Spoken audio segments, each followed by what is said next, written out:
आदमी को अच्छे से पता था कि उसकी बीवी का किसी और आदमी के साथ घर पर मिलने का प्लान है, लेकिन उसने तुरंत कुछ नहीं कहा। मगर वो भी चुपचाप बैठने वाला नहीं था जब उसकी बीवी उसे खुलेआम धोखा दे रही थी। उसने प्लान किया और बहुत सारे जर्नलिस्ट्स को बुला लिया ताकि वो पूरे सीन को लाइव स्ट्रीम कर सके। जब सब कुछ तैयार हो गया एक्सपोज करने के लिए, उसने अचानक जर्नलिस्ट्स को बाहर रोक दिया। असल में उसने पहले ही कमरे में एक हिडन कैमरा लगाकर लाइव शुरू कर दिया था, बिना उसकी बीवी को बताए। उधर बीवी एक रिच लड़के के साथ बैठकर डिस्कस कर रही थी कि कैसे अपने पति को घर से निकाल दे बिना उसे कुछ दिए। उसे अपने पति से नफरत थी क्योंकि वो उसे एक नॉर्मल मजदूर समझती थी और सोचती थी कि वो उसकी सेलिब्रिटी लाइफ के लायक नहीं है। लेकिन उसे ये नहीं पता था कि उसका पति असल में नेशनल साइंस एकेडमी का एक टॉप सीक्रेट साइंटिस्ट है और उसने अपनी आइडेंटिटी इसलिए छिपाई थी क्योंकि उसका काम बहुत कॉन्फिडेंशियल था। अब जब उसकी रिसर्च पूरी हो चुकी थी, ये पहली बार था जब वो पब्लिक में आ रहा था। उसने सारी चीजें बहुत प्लान करके की थी ताकि वो अपनी बीवी को एक अनफॉरगेटेबल लेसन दे सके। उस टाइम उसके ससुर और पूरा घर भी लाइव देख रहा था। जब उन्होंने देखा कि उनका दामाद इतना सक्सेसफुल है तो उन्होंने अपने बेटे से कहा कि सब रिलेटिव्स को भी बोलो लाइव देखने के लिए। उधर उसकी बीवी के फैंस भी शॉक्ड थे,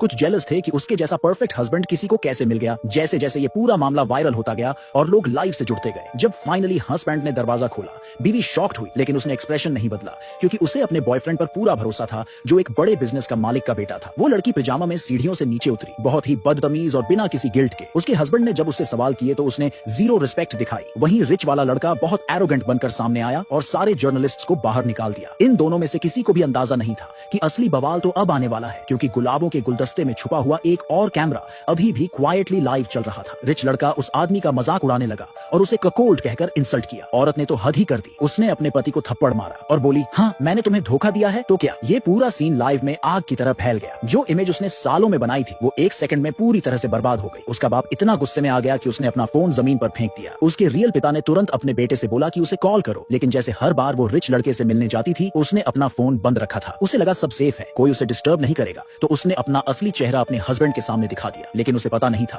कि पूरे इंटरनेट पे लोग उसे गालियां दे रहे थे। उधर रिच लड़का अब भी अपनी फैमिली कंपनी की ताकत का घमंड कर रहा था। उसे अंदाजा नहीं था कि उसके बाप का बॉस ये सब लाइव देख रहा था और ऑलमोस्ट हार्ट अटैक की हालत में पहुंच गया था। उसने तुरंत अपने असिस्टेंट को बोला कि रिच लड़के के बाप को उसके पद से हटा दो। औरत की जो मॉडलिंग एजेंसी थी वहां सब गुस्से से पागल हो गए, लेकिन उससे कॉन्टैक्ट करना इम्पॉसिबल था क्योंकि उसका फोन ऑफ था। स्पॉन्सर्स और ब्रांड्स ने एक एक करके सारे कॉन्ट्रैक्ट्स कैंसिल कर दिए। एजेंसी का बॉस मजबूरी में अनाउंसमेंट कर दिया कि अब से उसका किसी भी प्रोजेक्ट में कोई काम नहीं रहेगा। उसको ब्लैक लिस्ट कर दिया गया। बीजिंग में टॉप लेवल के लोग गुस्से से फट पड़े क्योंकि उन्हें अपने साइंटिस्ट्स की रेपुटेशन बचानी थी। और इसी बीच वो औरत बिना कुछ रियलाइज किए अपने चेहरे पर मुस्कान ले लाखों लोगों के सामने प्राउडली कैमरा में देख रही थी।